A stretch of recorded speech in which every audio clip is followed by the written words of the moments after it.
When the NASA Artemis recently once again delayed for years and cost more than $20 billion, many people asked me why don't we use SpaceX Dragon launched on Falcon Heavy to go to the moon instead of waiting for the more expensive government vehicles. This is a completely reasonable question, but there are many problems in the answers. Let's expose everything about this in today's episode of Techmap.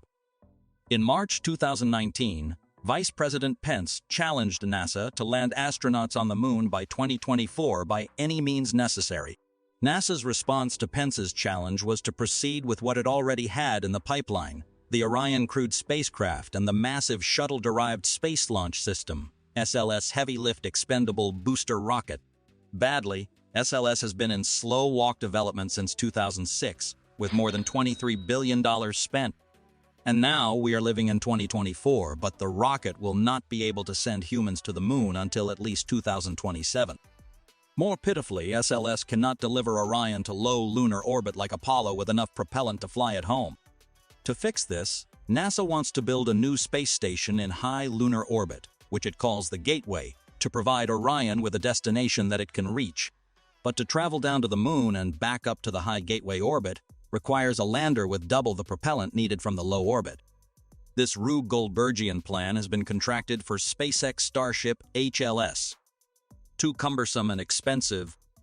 This is such a big disaster that many people are looking for an alternative. In that case, the contract that resulted in the Dragon crewed spacecraft was issued by NASA in 2014. 6 years and $3 billion later, it has flown astronauts into orbit for the first time. So far, what SpaceX has done is show that a well-led entrepreneurial team can achieve results that were previously thought to require the efforts of superpowers. In theory, Crew Dragon has a dry mass of fewer than 10 tons and 50% more internal space than the Apollo capsule that carried 3 astronauts to the moon. SpaceX's Falcon Heavy rocket has the capacity to lift Crew Dragon and a return stage into lunar orbit. There, the vehicle would dock with a lunar lander that would carry the crew to the surface while the Crew Dragon capsule remains in low lunar orbit. After sciencing on the moon, the astronauts would use the lander to return to the Crew Dragon, fire the return stage, and come home to Earth. It would be a tight fit for 4 people, traveling for 3 days to the moon and 3 days back. But a gray Dragon probably would be roomy enough. In fact, NASA selected SpaceX in March 2020 for its first Gateway Logistics Services contract to transport cargo to and from the Lunar Gateway. According to the contract, SpaceX Dragon XL would launch on a Falcon Heavy to deliver several tons of cargo to Gateway and remove trash. Speaking on a panel at the Spacecom conference on February 22, 2023, NASA's Mark Wise, manager of deep space logistics for the Gateway program, said that NASA has been working with SpaceX on a series of studies to refine the Dragon XL design and examine cargo, configurations, and other capabilities that could be enabled by the spacecraft.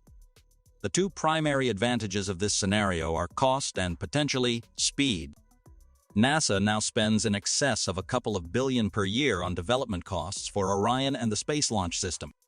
For this amount of money, NASA could procure several Crew Dragon spacecraft and Falcon Heavy rockets to launch them. Well, the cost comparisons are extraordinary. According to an independent assessment by the Planetary Society, NASA has spent a total of $23.7 billion on the development of the Orion spacecraft, which is designed to take up to 4 astronauts into deep space for 21 days. By comparison, through the Commercial Crew program, NASA invested just $1.7 billion in Crew Dragon, which has now proven itself. Then there are the launch vehicles.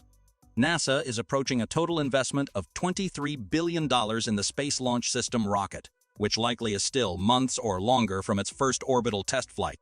Importantly, the rocket is expected to cost at least $4 billion per launch. By contrast, SpaceX paid for the entirety of the Falcon Heavy's development, and it would likely cost NASA between $150 and $200 million for a lunar launch. Using SpaceX's capsule and rocket could also get NASA to the moon soon, because they are now sending astronauts to ISS. In contrast, there are no guarantees that Orion, a stripped-down version of which made a test flight in 2014, and the SLS rocket will pass their upcoming flight tests. So why wait on the more expensive government vehicles when commercial solutions are already at hand?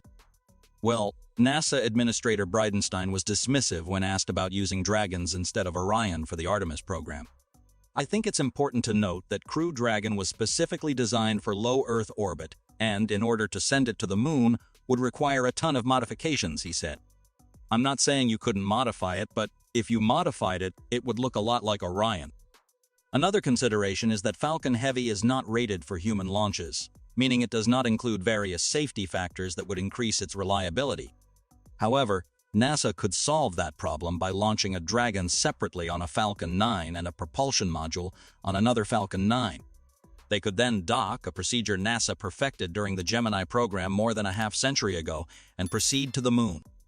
Regardless, do you think NASA will agree to this if Dragon can be fixed to send humans to the moon?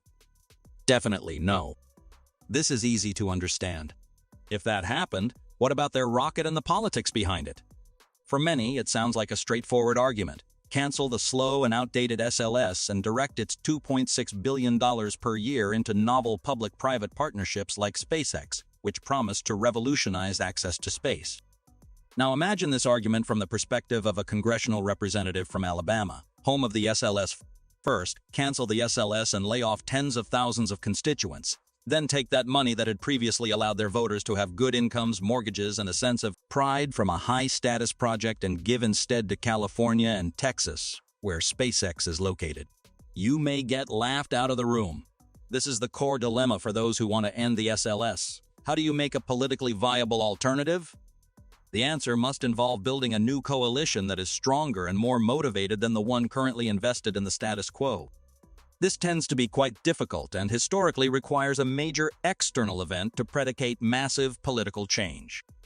The SLS could suffer a catastrophic failure. That's what ultimately ended the space shuttle program.